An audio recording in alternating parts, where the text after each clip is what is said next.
Hi అండి. అందరూ ఎలా ఉన్నారు? బాగున్నారా? మేము కూడా చాలా బాగున్నాం అండి. ఈరోజు వచ్చేసి మన ఛానల్లో ఫస్ట్ కేక్ రెసిపీ అనమాట. అది కూడా ఎగ్లెస్.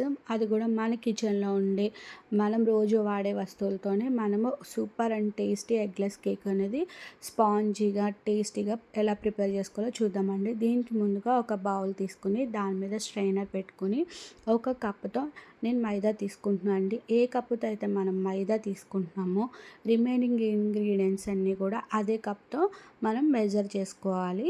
ఈ మైదాలో ఒక టేబుల్ స్పూన్ బేకింగ్ సోడా వాడుతున్నాము. బేకింగ్ సోడా లేకపోతే కనుక ఒక స్పూను వంట సోడానే వేసుకోవాలి. బేకింగ్ సోడా ఉంటే ఒక స్పూన్ బేకింగ్ సోడా వేసుకోవాలి. అలాగే హాఫ్ స్పూన్ వచ్చేసి వంట సోడా వేసుకోవాలి. చిటికెడు సాల్ట్ వేసుకొని వీటన్నిటిని కూడా స్ట్రెయిన్ చేసుకోవాలండి. స్ట్రెయిన్ చేసుకొని ఈ మైదా పిండిని ఒక పక్కన పెట్టుకోవాలి. ఇప్పుడు ఒక మిక్సీ జార్ తీసుకొని దాంట్లో మనం ఏ కప్పుతో అయితే కనుక మైదా పిండిని తీసుకున్నామో దాంట్లో హాఫ్ కప్పు షుగర్ వేసుకోవాలి. షుగర్ పౌడర్లా తీసుకుంటే కనుక ఫుల్ కప్ వేసుకోవాలండి. అదే షుగర్ తీసుకుంటే కనుక హాఫ్ కప్ అయితే ఒక కప్పు మైదా పిండికి సరిపోతుంది, స్వీట్ సరిపోతుంది. అంతకన్నా ఎక్కువ అవసరం లేదు, కొంచెం తగ్గించుకున్నా పర్వాలేదు.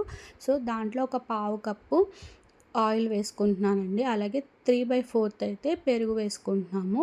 అలాగే మనం ఇక్కడ వెనీలా ఎసెన్స్ కానీ ఇంకా మిగతా ఎసెన్స్ ఏం వాడట్లేదు. మన ఇంట్లో ఉండే ఇలాచీని తీసుకుంటున్నాను. ఒక కప్పుకి 3 ఇలాచీ అయితే సరిపోతుంది. వీటన్నిటిని కూడా ఒక 3 మినిట్స్ పాటు వీడియోలో చూపిస్తున్న విధంగా బౌల్స్ వచ్చేలాగా బాగా మిక్సీ పట్టుకోవాలండి.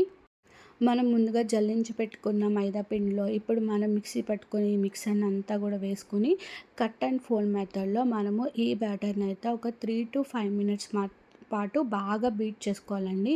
మనం బ్యాటర్ని ఎంత బాగా బీట్ చేసుకుంటున్నామో అంత బాగా స్పాంజీగా వస్తుందండి కేక్ అయితే. ఇక్కడ మన కేక్లో మెయిన్గా మనం ఫాలో అవ్వాల్సింది అయితే కనుక కేక్ మిక్సర్ని ఎలాగా మిక్స్ చేస్తున్నామని చెప్పేసి అండి. ఈ బ్యాటర్ని మనము ఒకటే డైరెక్షన్లో మిక్స్ చేయాలి. ఇలా రౌండ్గా చేసిన తర్వాత రౌండ్ ఎండ్ అయ్యేటప్పుడు దాన్ని ఒక ఎల్ ఫోల్డ్లో లోపలికి పెట్టాలి. దాన్ని కట్ అండ్ ఫోల్డ్ మెథడ్ అంటారు. ఇలా మనం బ్లెండర్ లేకుండా మన ఇంట్లో ఉండే స్పూన్తో కానీ దేంతో అయినా మనము ఇలా కట్ అండ్ ఫోల్డ్ మెథడ్లో బాగా బీట్ చేసుకోవాలి. ఫైనల్గా వీడియోలో చూపిస్తున్న విధంగా కేక్ బ్యాటర్ అనేది క్రీమీగా రావాలన్నమాట. క్రీమీగా వచ్చేంత వరకు కూడా మనము బ్యాటర్ని బాగా బీట్ చేసుకోవాలి. ఇప్పుడు కేక్ టిన్ అనేది తీసుకుని దాంట్లో ఒక స్పూన్ నేను గీ వేసుకుంటున్నాను అండి. గీ ప్లేస్లో మనం బటర్ కానీ ఆయిల్ కానీ ఏదైనా వేసుకోవచ్చు. నేను గీ తీసుకొని దీన్ని 4 సైడ్స్ కూడా మనం బాగా స్ప్రెడ్ అయ్యేటట్టు దీన్ని బాగా స్ప్రెడ్ చేసుకుంటున్నానండి.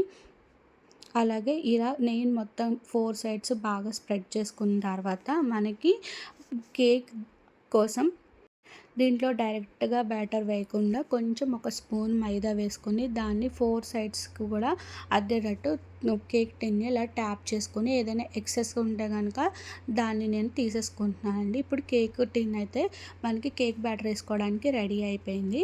ఇప్పుడు మనం ముందుగా ప్రిపేర్ చేసుకున్న కేక్ బ్యాటర్ని తీసుకొని దాంట్లో కొన్ని టూటీ ఫ్రూటీస్ అయితే వేసుకుంటున్నానండి. వేసుకొని ఒకసారి వాటిని కూడా బాగా మిక్స్ చేసుకుంటున్నాను. ఒకసారి బాగా మిక్స్ చేసుకునేసి ఈ కేక్ బ్యాటర్ని మనము కేక్ టిన్లోకి ట్రాన్స్ఫర్ చేసుకోవాలండి. ట్రాన్స్ఫర్ చేసుకున్న ఈ కేక్ బ్యాటర్ని ఒకసారి బాగా ట్యాప్ చేసుకుంటే మనం పిండి వేసినప్పుడు ఏదైనా ఎయిర్ గ్యాప్స్ ఏదైనా ఉంటే కనుక అదంతా కూడా పోతుందన్నమాట. సో ఇప్పుడు మనకి ఇది రెడీ టు కుక్ అనమాట. దీన్ని నేను కొన్ని డ్రై ఫ్రూట్స్తో డెకరేట్ చేసుకున్నాను. దీన్ని ఒక 20 to 25 మినిట్స్ వరకు బేక్ చేసుకున్నామండి. ఇది బేక్ అయిందా లేదా అని మన ఇంట్లో ఉండే ఇలాంటి ఒక స్పూన్ తోటి ఇలాగ ఒకసారి మధ్యలో ఫోల్డ్ పెడితే కనుక మనకి ఏది అంటుకోకపోతే కేక్ అనేది బేక్ అయిపోయినట్టు అనమాట. ఇప్పుడు దీన్ని కంప్లీట్గా చల్లారనివ్వాలండి. దానికోసం నేను ఇలా ఒక క్లాత్ అయితే వేసి దాన్ని పక్కకు పెడుతున్నాను.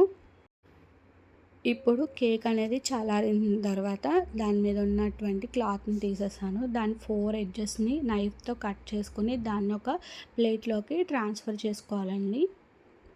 ట్రాన్స్ఫర్ చేసుకుంటే మనం ఇప్పటివరకు వెయిట్ చేసినటువంటి ఎగ్లెస్ స్పాంజీ కేక్ రెడీ అయిపోతుందండి. పెరుగుతో ట్రై చేయలేని వాళ్ళు, ఎప్పుడు తినలేని వాళ్ళు ఒకసారి ఇలాగా ఎగ్ ప్లేస్లో కేక్ వేసుకొని ట్రై చేయండి. టేస్ట్ అయితే చాలా బాగుంటుంది. పిల్లలకి, పెద్దలకి ఎవరికైనా బాగా నచ్చుతుంది అనమాట.